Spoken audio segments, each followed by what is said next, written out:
नमस्कार दोस्तों, JS classes में आपका स्वागत है। तो हम लोग को चैप्टर वाइज ऑब्जेक्टिव कर रहे हैं, जिसमें समास, अलंकार, संधि, वर्णमाला, उपसर्ग एवं प्रत्यय, विराम चिन्ह, तद्भव, तत्सम, देशी विदेशी शब्द, रस और लिंग एवं वचन। और आज का है हम लोग के क्रियाएं संबंधित जितने भी ऑब्जेक्टिव बनेंगे एग्जाम पॉइंट ऑफ व्यू से सारे क्वेश्चनों को इंक्लूड किया गया है।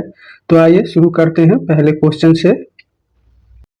तो पहला क्वेश्चन है, जिस शब्द से किसी कार्य का होना या करना समझा जाए उसे कहते हैं कर्ता, क्रिया, कर्म या विशेषण। तो इसे क्या कहते हैं? क्रिया कहते हैं, यानी बी वाला आंसर आपका सही हो जाएगा, यानी कि क्रिया। क्रिया के मूल रूप को कहते हैं, क्रिया के मूल रूप को क्या कहते हैं? धातु, कर्म, संज्ञा या सरना। तो क्रिया के मूल रूप तो क्या कहते हैं? धातु, यानी ये वाला आंसर आपका सही हो जाएगा। आगे कि निम्न में से धातु के भेद नहीं है। तो निम्न में से धातु के भेद कौन से नहीं है? धातु के दो भेद होते हैं, एक मूल धातु और एक यौगिक धातु। ये ऑप्शन आपके सी वाला आंसर में सही हो जाएगा, यानी कि मूल धातु और यौगिक धातु। तो सी वाला आंसर आपका सही हो जाएगा। चौथा है, 4 नंबर आपका है कि निम्न में से यौगिक धातु के भेद नहीं है। निम्न में से यौगिक धातु के भेद नहीं है। प्रेरणार्थक क्रिया, यौगिक क्रिया, मूल धातु और नाम धातु। तो यौगिक के 3 भेद होते हैं, प्रेरणार्थक, यौगिक और नाम धातु, यानी कि सी वाला आंसर गलत होगा, यानी कि सी आंसर आपका सही हो जाएगा कि मूल धातु यौगिक के भेद नहीं है। 5वां है, कर्म के अनुसार या रचना की दृष्टि से क्रिया के भेद हैं। तो रचना या कर्म के आधार पर 2 होते हैं, एक होता है अकर्मक क्रिया, अकर्मक, दूसरा होता है सकर्मक। ये 2 होते हैं आपके, तो दोनों 2 है, यानी कि सी वाला आंसर आपका सही हो जाएगा, एक अकर्मक दूसरा सकर्मक। ठीक है, आगे है कि जिस क्रिया के साथ कर्म हो या कर्म होने की संभावना हो। जिस क्रिया के साथ कर्म हो या कर्म होने की संभावना उसे कहते हैं सकर्मक क्रिया, अकर्मक क्रिया, ए बी दोनों या यौगिक। तो जिसके साथ कर्म होगा सकर्मक और जिसके साथ कर्म नहीं होगा वो अकर्मक, यानी कि आपका कर्म की बात हो रही है, तो ये वाला आंसर आपका सही हो जाएगा, ये एक सकर्मक क्रिया है। सकर्मक और कर्मक की पहचान किस प्रकार करते हैं, इसकी हम लोग एक बार जिक्र कर लेते हैं। क्या या किसको लगाकर प्रश्न करने पर अगर आंसर मिलता है तो वो सकर्मक है, अगर नहीं मिलेगा तो क्या है? अकर्मक है। जैसे ये 7वां क्वेश्चन इसी पर आधारित है। सीता गीत गाती है, निम्न वाक्य में क्रिया है, तो सीता गीत गाती है तो क्या? सकर्मक क्रिया, अकर्मक, ये भी दोनों या यौगिक। तो देखिए पहले इसमें कर्ता, और कर्ता के बाद आपका क्या होगा? ये आपका ये क्या है? आपका मुख्य क्रिया है। तो सीता, अब क्रिया लिख लीजिए, गाती, बीच में लगाइए क्या। तो क्वेश्चन में तो सीता क्या गाती है? तो गीत गाती है, यानी आंसर हमें मिल रहा है, तो क्या होगा? सकर्मक क्रिया, यानी ये वाला आंसर आपका सही हो जाएगा, ये एक सकर्मक क्रिया है। इस प्रकार आप देख सकते हैं। जैसे दूसरा है, राधा रोती है, निम्न वाक्य में क्रिया है। तो देखिए राधा, मुख्य काम क्या है उसका? रोना, रोती है, तो इसमें क्या लगाएंगे? राधा क्या रोती है, किसको रोती है? कोई आंसर मिला नहीं, यानी कि बी वाला आंसर आपका सही हो जाएगा, ये एक अकर्मक क्रिया है। प्रेरणार्थक क्रिया है। प्रेरणार्थक क्रिया ये यौगिक क्रिया के भेद है, 3 हम लोगों ने जिक्र किया था। प्रेरणार्थक क्रिया का एक प्रेरणार्थक, एक यौगिक धातु, एक नाम धातु, ये यौगिक धातु के भेद है। तो देखिए प्रेरणार्थक क्रिया है जो इसमें आप जैसे कि जो प्रत्यय लगाते हैं, इसमें आना और वाना, आना और वाना, ठीक है। और इस प्रकार अगर अब दिख जाएगा वो प्रेरणार्थक क्रिया है। जैसे देखिए पहला दिया है खिलाना, खिलवाना, बतियाना, ठंडाना, उठ जाना, रोना धोना, सोना पीना। तो ये वाला आंसर आपका सही हो जाएगा, यानी खिलाना और खिलवाना। 10वां है, राधा नाच रही, निम्न वाक्य में सहायक क्रिया है। तो सहायक क्रिया इसमें बतानी है। राधा क्या है? करता है।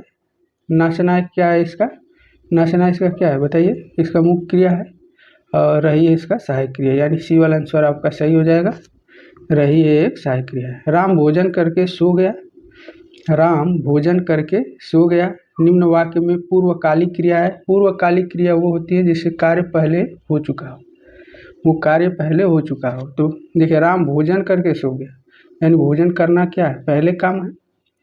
तो यानी बी वाला आंसर आपका सही हो जाएगा, ये एक पूर्वकालिक क्रिया। ठीक है। 12 नंबर है, निम्न में से नाम बोधक क्रिया है। देखिए, नाम बोधक क्रिया में क्या है, इसमें देखिए नाम बोधक दुखी होना, लाठी मारना, ए बी दोनों या दौड़ना। देखिए, इसमें दुखी होना और लाठी मारना ये एक प्रकार का क्या है, नाम बोधक क्रिया, यानी सी वाला आंसर आपका सही हो जाएगा। अध्यापक ने छात्रों को हिंदी पढ़ाई, इसमें क्या है, अध्यापक ने छात्रों को हिंदी पढ़ाई। निम्न वाक्य में क्रिया है अकर्मक, यौगिक क्रिया, द्विकर्मक या नाम बोधक क्रिया। तो बोधन नहीं होगा, बोधक होगा।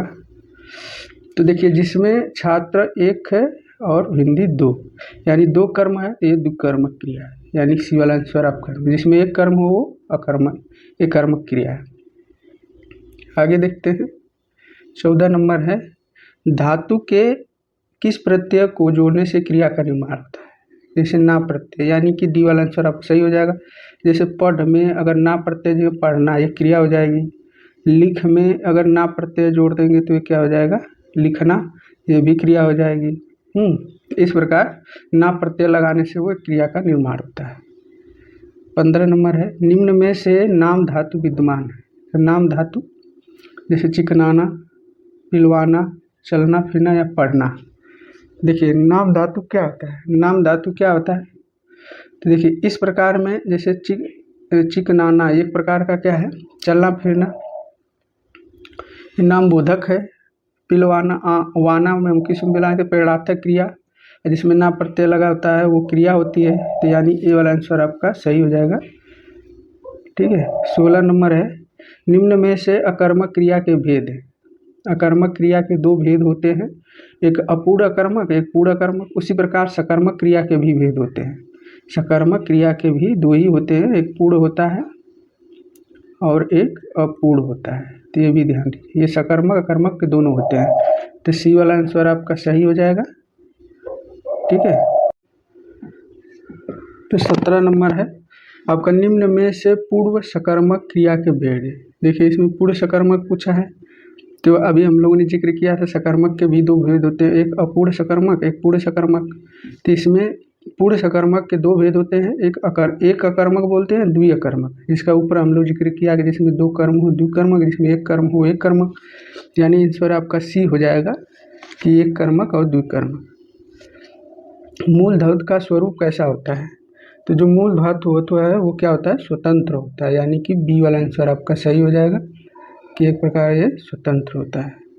आगे है, निम्नलिखित में से क्रिया को पहचाने, पढ़, लेख, खेल, लिखना, दौड़। तो जिसमें ना प्रत्यय लगा होता है वो क्या होती, क्रिया होती है, यानी सी वाला आंसर आपका सही हो जाएगा। नाम धातु कहलाती है संज्ञा या विशेषण से बनने वाली, सर्वनाम से बनने वाली, या सहायक क्रिया से बनने वाली, या धातु से बनने।